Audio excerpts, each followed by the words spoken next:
Hello दोस्तों, SPB study point पे आप सबका स्वागत है। दोस्तों आज हम देखने वाले हैं बिहार दरोगा जो अपकमिंग वैकेंसी आने वाली है जून 2023 में। उसके लिए जो एडिटोरिया का वॉल्यूम 1 आया है उसका सेट नंबर 7 देखेंगे। इससे पहले हमने सेट नंबर 1 से 6 तक देख चुके हैं, उसको आप लोग देख लीजिएगा। हम डिटेल वाइज उसमें बताए हैं और डिस्कशन के साथ। और हम बताना चाहें कि उनको भी उपयोग होगा जिनका एग्ज़ाम 14 मई 2023 को होने वाला है, ये आपका एक्साइज कांस्टेबल का। और साथ ही साथ जो बीपीएससी द्वारा आयोजित की जाएगी बिहार सुपर टेट, जिसको बिहार शिक्षक परीक्षा बोलेंगे, जो उनके लिए भी बहुत उपयोग होगा। चूँकि उनका सिलेबस में कम से कम अगर बीपीएससी एग्ज़ाम ले रही है तो 50 प्रश्न जीके जीएस का रहेगा, जो यहीं से आएंगे और बेसिक क्वेश्चन ही आएंगे। क्योंकि फर्स्ट टाइम वो आपका एग्ज़ाम ले रहा है तो बेसिक क्वेश्चन पहले डालता है और इजी लेवल का डालता है। तो आप लोग भी देखिए, सब लोग का फ़ायदेमंद होगा सब लोग के लिए। तो आइए शुरू करते हैं। पहला प्रश्न है कि कौन सा राज्य अपने राज्य में एटालिन जल विद्युत परियोजना को स्थापना करने को प्रस्ताव को पारित किया है। तो एटालिन जल विद्युत परियोजना मुख्य रूप से पूर्वोत्तर राज्य जो है अरुणाचल प्रदेश में ये प्रस्तावित किया गया है एटालिन जल विद्युत परियोजना। भारत के रक्षा मंत्री श्री राजनाथ सिंह ने किस देश ने तेजस नामक सफ़ेद घोड़ा उपहार दिया है। तो तेजस नामक सफ़ेद घोड़ा याद रखिएगा, इसे इंपॉर्टेंट क्वेश्चन है। तो ये मुख्य रूप से मंगोलिया को दिया है। नेक्स्ट प्रश्न है कि सर्कल नामक नई सुविधा देने वाला सोशल मीडिया प्लेटफॉर्म कौन सा है। तो सोशल मीडिया प्लेटफॉर्म ट्विटर ने सर्कल नामक नई सुविधा प्रदान किया है। आइए नेक्स्ट प्रश्न है इलेक्ट्रॉनिक बैंक गारंटी जारी करने वाला पहला बैंक कौन बना। तो पहला बैंक HDFC बना, पहला बैंक। नेक्स्ट पॉइंट है कि हाल ही के दिनों में चर्चा रहा मूनलाइटिंग शब्द का संबंध किस क्षेत्र से है। तो ये मुख्य रूप से रोजगार से संबंधित है। रोजगार से। एक्सरसाइज जो युद्धाभ्यास है काकाड़ू 2022 का आयोजन किन दो देशों के बीच हुआ। काकाड़ू युद्धाभ्यास 2022 का आयोजन किन दो देशों के बीच हुई। तो ये भारत और ऑस्ट्रेलिया के बीच हुआ।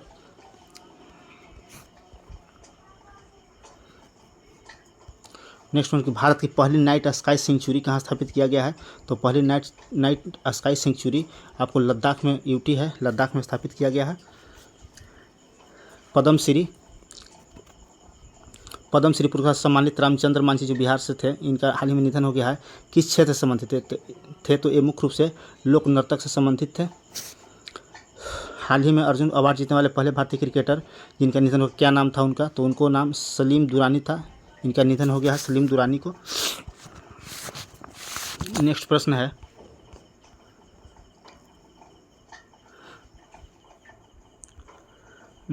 है आपका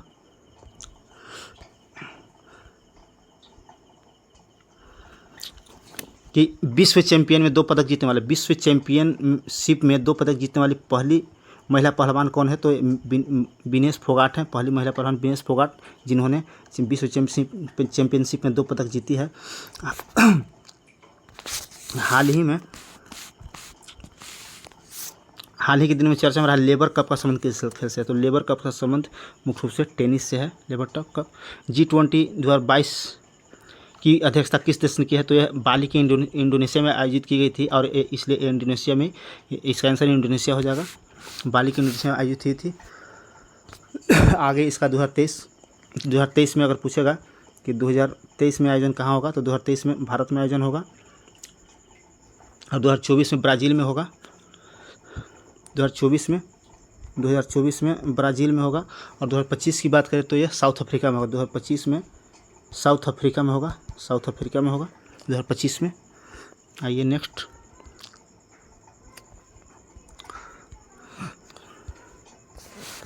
वर्ल्ड एयर क्वालिटी रिपोर्ट 2021 में सबसे प्रदूषित देश कौन सा रहा। तो सबसे प्रदूषित देश आपको बांग्लादेश रहा।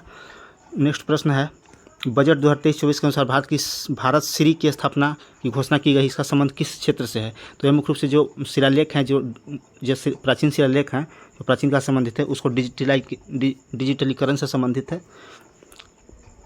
बजट 2022 देश में किए गए घोषणा के अनुसार भारत 2030 तक कितना गीगावाट सौर ऊर्जा उत्पादित करेगा। तो 228 गीगावाट सौर ऊर्जा प्राप्त करने का लक्ष्य रखा है।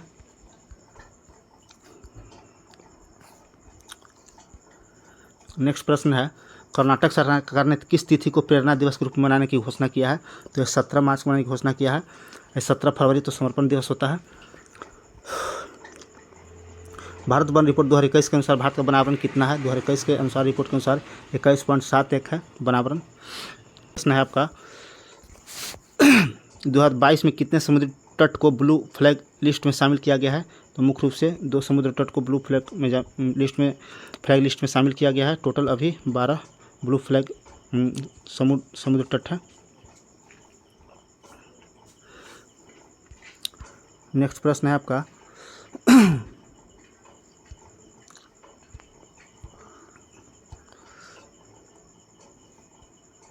जैव विविधता के संरक्षण से संबंधित समझौता भारत और किन दो देशों के बीच हुआ? तो ये मुख्य रूप से भारत और आपका नेपाल के बीच हुई है। जैव विविधता के संरक्षण संबंधित समझौता पर हस्ताक्षर। नेक्स्ट है कि भारत के नए महालेखा नियंत्रक CGA किसे नियुक्त किया गया है? तो ये भारती दास को नियुक्त किया गया है। मुलायम सिंह यादव संबंध में कौन सा कथन गलत है? तो इसमें गलत चुनना है। तो ये देखिए, पहला कि वे 3 बार उत्तर प्रदेश मुख्यमंत्री रहे, सही है। वे 1 बार देश के रक्षा मंत्री रहे, ये भी सही है। 8वें बार विधायक बने, सही है। इनका जन्म उत्तर प्रदेश गोरखपुर जिला में हुआ था, यही आपका गलत है, क्योंकि इनका जन्म इटावा में हुआ था। उत्तर प्रदेश के इटावा में जन्म हुआ था, न कि उत्तर प्रदेश में। तो ये आपका आंसर डी हो जाएगा यहाँ पे। हाल ही में पटना हाईकोर्ट के मुख्य न्यायाधीश कौन बने हैं? तो इसमें के विनोद चंद्रन बने हैं।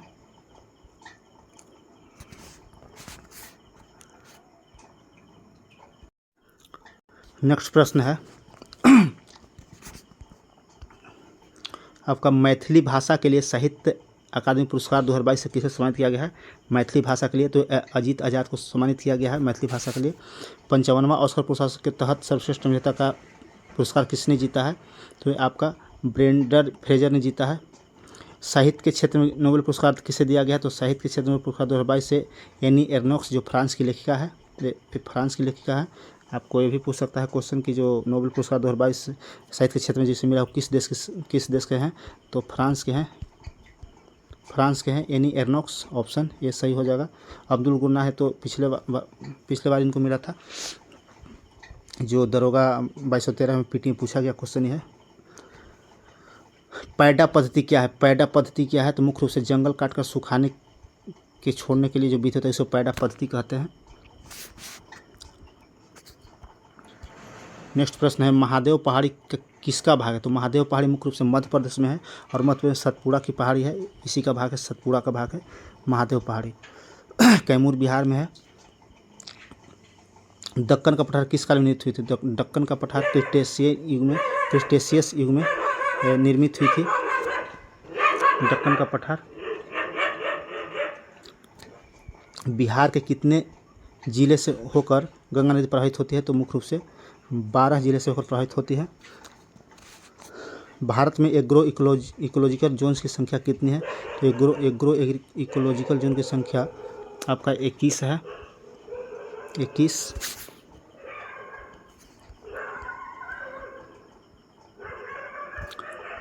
नेक्स्ट प्रश्न है, प्रादेशिक विभाजन के दृष्टिकोण से हिमालय की कुल लंबाई कितनी है? तो हिमालय की कुल लंबाई कितनी है? तो ये मुख्य रूप से 800 किलोमीटर हो जाएगा।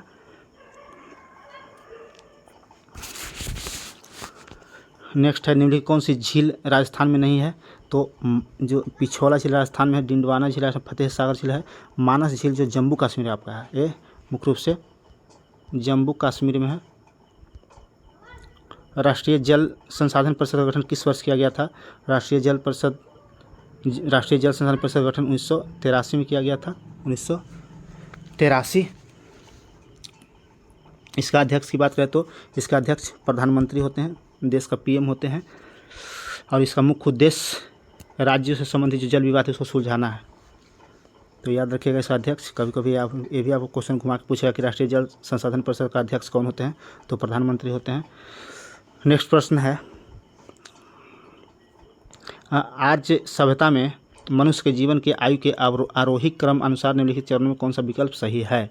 तो आरोही क्रम कह रहा है, यानी कि मतलब बढ़ते क्रम कह रहा है, तो पहले तो ब्रह्मचर्य होता था, ब्रह्मचर्य, तब गृहस्थ, तब वानप्रस्थ, तब संन्यास, यानी कि ऑप्शन ए सही हो जाएगा। अगर इसमें एज की बात करें तो जो आपको ब्रह्मचर्य था 0 से लेकर 25 साल तक था, और जो गृहस्थ था 25 से 50 साल था, और एक वानप्रस्थ था जो 50 से 75 साल तक था, और संन्यास था जो 75 से 100 साल था। तो याद रखिएगा, कोई पूछे गृहस्थ जीवन कब से कब का उम्र का माना गया है, तो 25 से 50 गृहस्थ था, और ब्रह्मचर्य 0 से 25 साल तक था। आइए आगे देखते हैं। गुप्त वंश के किस शासक को लिच्छवी दहित्र कहा जाता है? तो गुप्त वंश के, अगर गुप्त वंश की बात करें तो गुप्त वंश के संस्थापक श्रीगुप्त थे, और इसके लिच्छवी दहित्र कहा जाता है समुद्रगुप्त को। समुद्रगुप्त को कहा जाता है लिच्छवी दहित्र। नेक्स्ट प्रश्न आप देखिए, चंद्रगुप्त विक्रमादित्य जो हैं ये मुख्य रूप से सर्वप्रथम गुप्त शासक थे जिन्होंने चांदी के सिक्के चलाए थे। समुद्रगुप्त को भारत का नेपोलियन भी कहा जाता है। B.S. स्मिथ ने भारत का नेपोलियन समुद्रगुप्त को कहा है, और समुद्रगुप्त को संगीत का प्रेमी होने के कारण इनको बीना बजाते हुए इनके शिखा पर दिखाया गया है, जिससे प्रमाणित होता है कि ये संगीत का प्रेमी थे। महाबलीपुर की सप्त पैगोडा किसके द्वारा संरक्षित कला के साक्षी है? तो मुख्य रूप से पल्लवों द्वारा इसका संरक्षण मिला था, पल्लवों द्वारा संरक्षण मिला था। दिल्ली के सुल्तान का पद संभालने से पहले बलबन किस सुल्तान का प्रधानमंत्री था? तो नसरुद्दीन का प्रधानमंत्री था, और इसी नसरुद्दीन इसका दामाद था बलबन का। और बलबन मुख्य रूप से दल चालीसा जो संगठन था उसको नाश किया था, जो इल्तुतमिश द्वारा निर्मित की गई थी, और बलबन मुख्य रूप से गुलाम वंश का शासक था।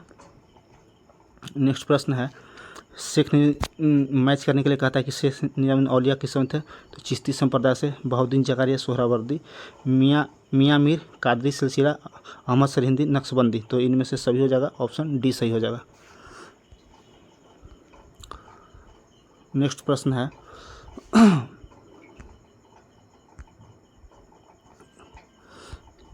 दिल्ली में हुमायूं का मकबरा किसके द्वारा बनाया गया था? तो दिल्ली में हुमायूं का जो मकबरा था ये हाजी बेगम द्वारा बनाया गया था।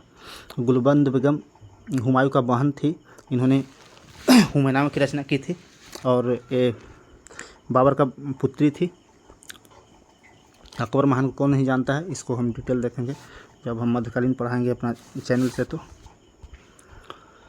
निम्नलिखित में कौन सा एक फतेहपुर सीकरी में स्थित नहीं है? तो फतेहपुर सीकरी में जितने भी बनाए गए थे सब अकबर के शासनकाल में बनाया गया था, और जिसमें से मुख्य रूप से पंचमहल बनाया गया था, सलीम चिश्ती का बनाया गया था,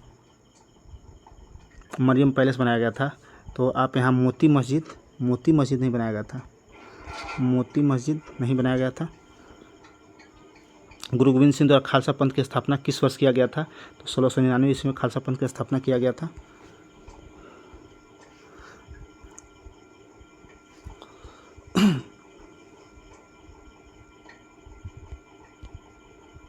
नेक्स्ट प्रश्न है आपका, नादिर शाह के आक्रमण के समय दिल्ली का शासक कौन था? तो नादिर शाह के आक्रमण के समय मोहम्मद शाह का शासक था। आपको 1739 ईस्वी में नादिर शाह आक्रमण किया था दिल्ली में, जिस टाइम जिसको मोहम्मद शाह को रंगीला बादशाह भी कहते हैं, और बहुत सारे यहाँ तख्त ताऊ भी लूट के ले गया था नादिर शाह, और एक कोहिनूर हीरा भी लूट के ले गया था मोहम्मद शाह से। बुनियादी शिक्षा का विचार सबसे पहले किसने प्रस्तुत किया था? बुनियादी शिक्षा का विचार सर्वप्रथम महात्मा गांधी ने प्रस्तुत किया था। नेक्स्ट है कि निम्न ब्रिटिश व्यक्तियों से किसने स्वीकार किया था कि 1857 का विद्रोह एक राष्ट्रीय विद्रोह था? या डिजरेली कहा था कि राष्ट्रीय विद्रोह था? बी डी सावरकर ने कहा था कि प्रथम स्वतंत्रता संग्राम है। नेक्स्ट प्रश्न है, कौन से गोलमेज सम्मेलन में महात्मा गांधी ने भाग लिया था? तो ये मुख्य रूप से द्वितीय गोलमेज सम्मेलन जो हुआ था वो 1931 में, इसमें इन्होंने भाग लिए थे। इसने SS राजपूताना जहाज़ से इन्होंने वहाँ गए थे, और किंग्सले हॉल में ठहरे थे। किंग्सले हॉल में ठहरे थे। तो ये सब आपको पूछेगा ऑब्जेक्टिव में, याद रखिएगा। महात्मा गांधी द्वितीय गोलमेज सम्मेलन 1931 में शामिल होने के लिए SS राजपूताना जहाज़ से गए थे इंग्लैंड, और किंग्सले हॉल में ठहरे थे।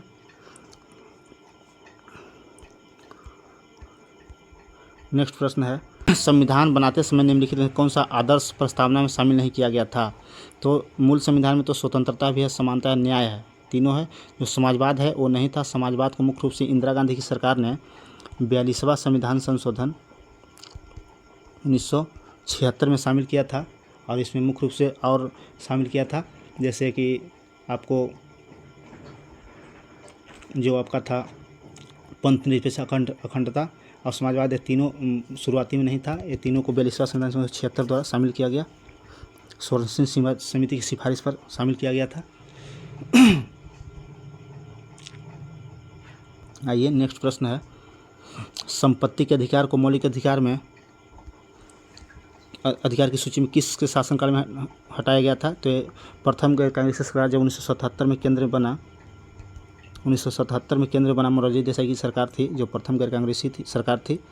और यहीं पे जो मौलिक अधिकार था, जो अनुच्छेद 31 में था, मौलिक अधिकार मूल अधिकार में संपत्ति का अधिकार था। अनुच्छेद 31 में संपत्ति का अधिकार अनुच्छेद 31 में वर्णन मिलता है, और इसको यहाँ से हटा करके 44वां संविधान संशोधन 1978 द्वारा 300 के कम में रख दिया गया। तो आप याद रखिएगा कि संपत्ति के अधिकार को मतलब शुरुआती संविधान में था, बट कब हटा दिया गया? तो शुरुआती संविधान में अनुच्छेद 31 में था, और इसको 44वां संविधान 1978 मोरारजी देसाई की सरकार बनी, तो उसको हटा करके 300 के कम में विधिक अधिकार बना दिया गया। ये अब विधिक लीगल अधिकार हो गया। नेक्स्ट प्रश्न है कि पहले वित्त आयोग का गठन कब किया गया था? तो पहले वित्त आयोग का गठन आपका 1951 में किया गया था, नवंबर 1951 में किया गया था। भारत के राष्ट्रपति के पास आपात अधिकार कितना है? तो 3 प्रकार के आपात अधिकार है, जिसमें 352 राष्ट्रीय आपातकाल, 356 राष्ट्रपति शासन राज्यों में, और एक 360 होता है जो वित्तीय आपातकाल होता है। तो 3 तरह के आपातकाल राष्ट्रपति के पास होता है। नेक्स्ट प्रश्न है, भारत में सरकार के संसदीय शासन प्रणाली कहाँ से लिया गया है? तो संसदीय शासन प्रणाली आपको ब्रिटेन से लिया गया है, अमेरिका से मूल अधिकार लिया गया है, और बहुत सारी प्रक्रिया लिया गया है। रूस के संविधान से मोटा मोटी देख लेते हैं कि मूल कर्तव्य लिया गया है रूस के संविधान से। ऑस्ट्रेलिया से लिया गया है समवर्ती सूची। लोकसभा में किसी विधेयक को धन विधेयक के रूप में कौन प्रमाणित करता है? तो धन विधेयक की परिभाषा सबसे प्रथम देख लीजिए कि अनुच्छेद 110 में वर्णित है धन विधेयक, और इसको प्रमाणित करता है आपको लोकसभा अध्यक्ष, और इस विधेयक पे राष्ट्रपति का पूर्व सिग्नेचर करा लिया जाता है, और इसको लोकसभा में भेजा जाता है। लोकसभा के बाद इसको राज्यसभा में भेजा जाता है। राज्यसभा का अधिकार है कि 14 दिन तक हम रोक सकते हैं धन विधेयक को। 14 दिन के बाद अगर 14 दिन के अंदर अगर राज्यसभा लोकसभा को नहीं लौटाता है तो स्वतः पारित मान लिया जाता है। नेक्स्ट प्रश्न कि भारतीय संविधान की कौन सी अनुसूची राज्यसभा के सीटों का बंटवारा या आवंटन की जानकारी देता है? तो 4थी अनुसूची में इसका वर्णन मिलता है। और राज्यसभा सीटों का आवंटन जो लिया गया है आपको दक्षिण अफ्रीका से लिया गया है आवंटन।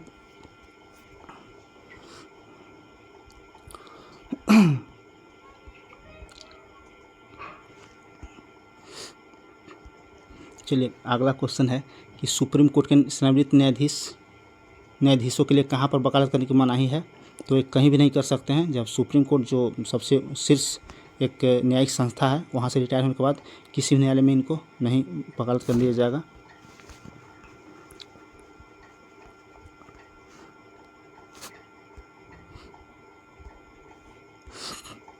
नेक्स्ट प्रश्न है, निम्नलिखित में से किस समिति की रिपोर्ट में लोकपाल और लोकायुक्त संस्थानों की स्थापना की गई थी? तो एक प्रथम प्रशासनिक सुधार समिति था, जिसके तहत लोकपाल और लोकायुक्त संस्थानों की स्थापना की गई। सर्वप्रथम लोकपाल महाराष्ट्र में स्थापित हुआ था। नेक्स्ट प्रश्न है कि भारतीय संविधान के किस अनुच्छेद में मुख्यमंत्री के कार्यों का वर्णन मिलता है? तो अगर मुख्यमंत्री की बात करें तो 164 में, अनुच्छेद 164 में। ऐसे कर्तव्यों की बात करें तो 167 में, अनुच्छेद 167 में जानकारी मिलती है। नेक्स्ट प्रश्न है कि मोहिनीअट्टम नृत्य का विकास मूलतः किस राज्य में हुआ है? तो मोहिनीअट्टम केरल में इसका विकास हुआ है, ऑप्शन सी। नेक्स्ट प्रश्न है, देखिए 2446 मेंस में पूछा हुआ क्वेश्चन है। अभी किन्हीं के पास होगा तो ठीक है, तो यूट्यूब पर देख लीजिएगा। 2446 मेंस में मझगांव डाक शिपयार्ड है, जो कहाँ स्थित है? तो मझगांव डाक शिपयार्ड महाराष्ट्र में स्थित है, मुंबई में। केंद्रीय खाद्य प्रौद्योगिकी और अनुसंधान संस्थान कहाँ स्थित है? तो ये मुख्य रूप से आपका मैसूर में स्थित है। केंद्रीय मृदा संरक्षण बोर्ड का गठन कब किया था? केंद्रीय मृदा संरक्षण बोर्ड का गठन 1953 में किया गया था। निम्नलिखित में किस देश के संसद का नाम राष्ट्रीय पंचायत है? तो राष्ट्रीय पंचायत नेपाल के संसद का नाम है। और देख लेते हैं तो मलेशिया की बात करें तो दीवान निगारा, मलेशिया का दीवान निगारा यहाँ के संसद का नाम है मलेशिया का। मालदीव के संसद का नाम मजलिस है, मालदीव मजलिस नाम है। और भूटान की बात करते हैं त्योसुंगडू, इस तरह से त्योसुंगडू, ये आपका भूटान का संसद है।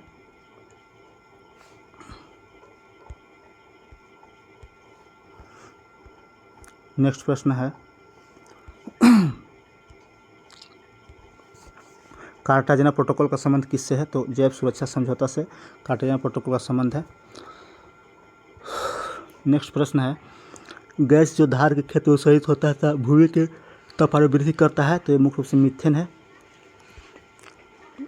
आपको धान के खेत से भी निकलता है, जो जानवर जुगाली करता है वहाँ से भी निकलता है, जानवर की जुगाली से भी यही मीथेन गैस निकलता है। जलवायु परिवर्तन का क्या कारण है? तो जलवायु परिवर्तन का ग्रीन हाउस गैस से प्रदूषण, ओजोन परत का संरक्षण, प्रयुक्त सभी आंसर हो जाएगा इसका। नेक्स्ट प्रश्न विश्व जैव विविधता दिवस कब मनाया जाता है? तो विश्व जैव विविधता दिवस 22 मई को मनाया जाता है। 22 मार्च की बात करें तो 22 मार्च को जल दिवस मनाया जाता है। 22 मार्च को। 5 जून को आपका ये क्या होता है, 5 जून को आपका पर्यावरण दिवस मनाया जाता है 5 जून को। आगे है कि निम्नलिखित राज्यों में से किसने भारत की सबसे बड़ी अंतर्देशीय लवणीय आर्द्र भूमि है? तो सबसे बड़ी अंतर्देशीय लवणीय भूमि आपका गुजरात में है, जबकि दूसरा आंध्र प्रदेश का है।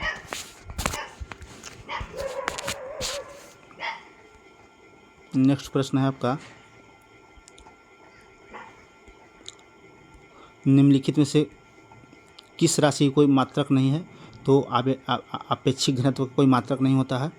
नेक्स्ट कहता है कि निम्नलिखित किस मामले में कोई कार्य नहीं हो रहा है? कोई कार्य नहीं हो रहा है तो इसमें राधा एक पुल में तैर रही है, कार्य कर रही है। एक इंजन ट्रेन में खींच रहा है, ये भी कार्य हो रहा है। एक पवन चक्की, तो इसमें आप पवन चक्की भी हो जाएगा, इसमें भी कार्य हो रहा है। एक गधा अपनी पीठ पर वजन लेकर चल रहा है, इसमें नहीं होगा। किसी संकुचित स्प्रिंग में समांतर लंबाई के स्प्रिंग से अधिक ऊर्जा होती है, क्योंकि स्प्रिंग संकुचित होने के कारण इनमें से कौन सी ऊर्जा निहित होती है? तो स्थितिज ऊर्जा इसमें निहित हो जाती है, स्थितिज ऊर्जा इसमें निहित हो जाती है। नेक्स्ट प्रश्न है निम्नलिखित में किस समीकरण द्वारा संवेग की गणना की जाती है? तो संवेग बराबर होता है आपका संवेग बराबर होता है द्रव्यमान गुणित वेग होता है। जब पानी से भरे हुए एक बीकर में कॉर्क और कील को रखा जाता है तो कॉर्क तैरता है जबकि कील डूब जाता है, क्या कारण है? तो इसमें क्या होता है कि जो लोहे का घनत्व होता है पानी से अधिक होता है, इसलिए वो डूब जाता है।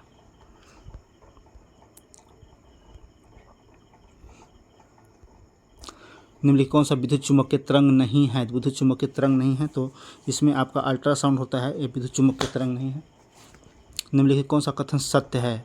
ध्वनि का वेग होता है सर्दियों की तुलना में गर्मियों में अधिक होता है, यानी कि डी आंसर हो जाएगा। जब नेक्स्ट प्रश्न है कि जब प्रकाश एक सघन माध्यम से विरल माध्यम में प्रवेश करता है तो उसकी गति क्या होता है? तो जब सघन माध्यम से विरल में प्रवेश, सघन से जो माने अधिक जो सघन है उससे विरल माध्यम में प्रवेश करेगा तो बढ़ जाएगा इसका गति। नेक्स्ट प्रश्न है किसी यौगिक की सबसे छोटी समरूपता इकाई क्या होती है? किसी यौगिक सबसे छोटी समरूपता इकाई अणु होता है। निम्नलिखित कौन सी अधातु जो तरल अवस्था में रहता है? अगर धातु पूछता तो पारा हो जाता, और अधातु पूछा तो ब्रोमीन हो जाएगा।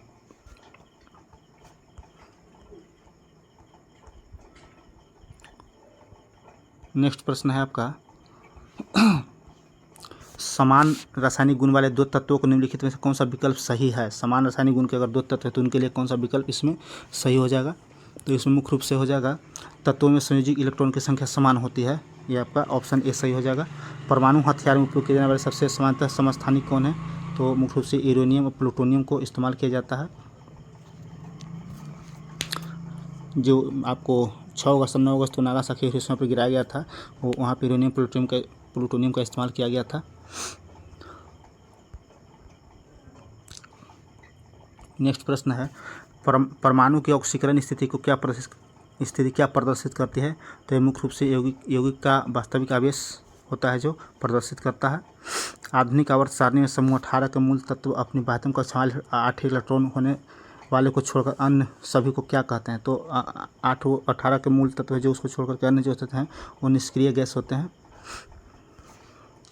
निम्नलिखित किस हाइड्रोजन का क्वथनांक उच्चतम होता है। तो आयोडीन का उच्चतम हो जाएगा क्वथनांक, चूँकि ठोस अवस्था में रहता है।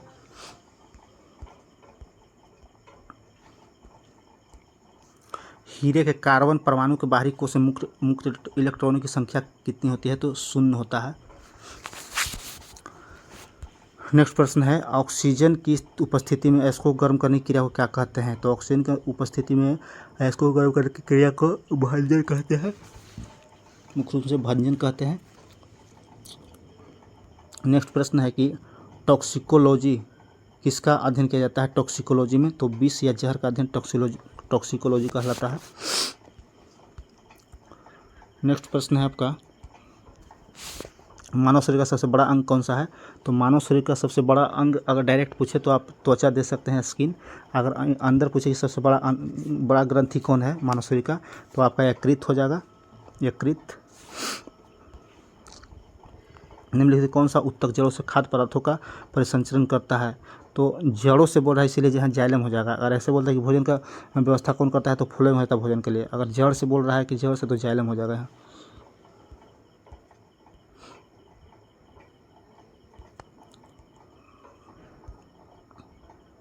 नेक्स्ट प्रश्न है, निम्नलिखित कौन सा समांग समरूप अंग है। समरूप मतलब होता है कि जो उसका मूल ढांचा होता है एक होता है और दिखने में अलग, मूल ढांचा होता है जो अलग अलग होता है और दिखने में एक जैसा लगता है। तो दिखने में एक जैसा लगता है और मूल ढांचा अलग अलग होता है, उसको समरूप कहते हैं। जैसे लॉबस्टर की पूंछ और व्हेल का फाल, ऑप्शन डी सही हो जाएगा। निम्नलिखित तो कौन सा जीव मुकुलन द्वारा प्रजनन नहीं करता है। मुकुलन द्वारा प्रजनन नहीं करता है तो एनेलिडा जो होता है मुकुलन द्वारा प्रजनन नहीं करता है। छोटी आंत की आंतरिक सतह पर हजारों अंगुलीनुमा आकृतियाँ निकली हुई होती है, उसे क्या कहते हैं। इसे बिली कहते हैं, रसांकुर कहते हैं, बिली या रसांकुर कहते हैं।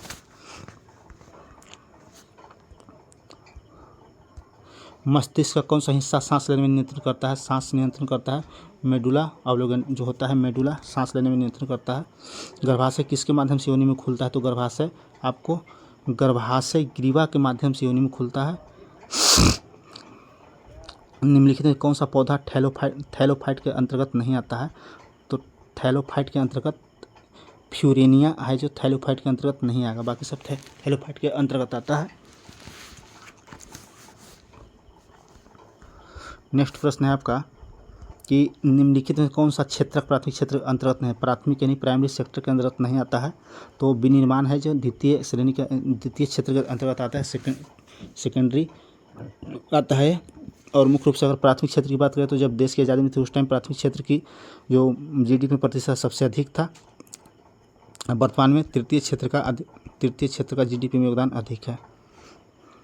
नेक्स्ट प्रश्न है, प्रथम पंचवर्षीय योजना निम्नलिखित किस मॉडल पर आधारित थी। किस मॉडल पे। तो हेराल्ड मॉडल पर आधारित है। द्वितीय था पीसी महानगर से आधारित थी। और प्रथम पंचवर्षीय योजना की बात करें तो ये मुख्य रूप से अर्थव्यवस्था में जो इसका उद्देश्य था, जो अर्थव्यवस्था को संतुलित करना था और मुख्य रूप से कृषि पे बल दिया गया था। कृषि पे बल दिया गया था। तो पूछता है क्वेश्चन कि प्रथम पंचवर्षीय योजना किस पे बल दिया था। कृषि पे बल दिया था। पंचवर्षीय योजना की बात करें तो पंचवर्षीय योजना जो है, पंचवर्षीय योजना मुख्य रूप से रूस से लिया गया है। पंचवर्षीय योजना का पूछा है किस देश से लिया गया, तो रूस से लिया गया है।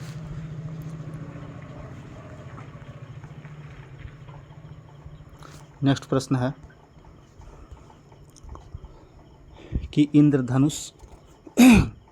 मिशन इंद्रधनुष की शुरुआत कब हुई थी। तो दिसंबर 2014 में इसकी शुरुआत हुई थी और इसको मुख्य रूप से सभी बच्चों को टीकाकरण करने का उद्देश्य था। मूल्य वर्धित कर वैल्यू एडेड टैक्स सबसे पहले किस राज्य में लागू हुआ था? तो ये हरियाणा में लागू हुआ था। तो इस प्रकार से दोस्तों आज 100 प्रश्न 95 प्रश्न हमने देखा। 5 प्रश्न आपका मैथ का है, वो आप धीरे धीरे रोक करके इसको बना लीजिएगा और बनाने के बाद अपना स्कोर कमेंट जरूर कीजिएगा। स्कोर कमेंट नहीं कीजिएगा तो अपने आप को कैसे आंके आए कि हम कितना बनाए इसमें, तो प्लीज़ आप लोग ज़रूर कमेंट करें।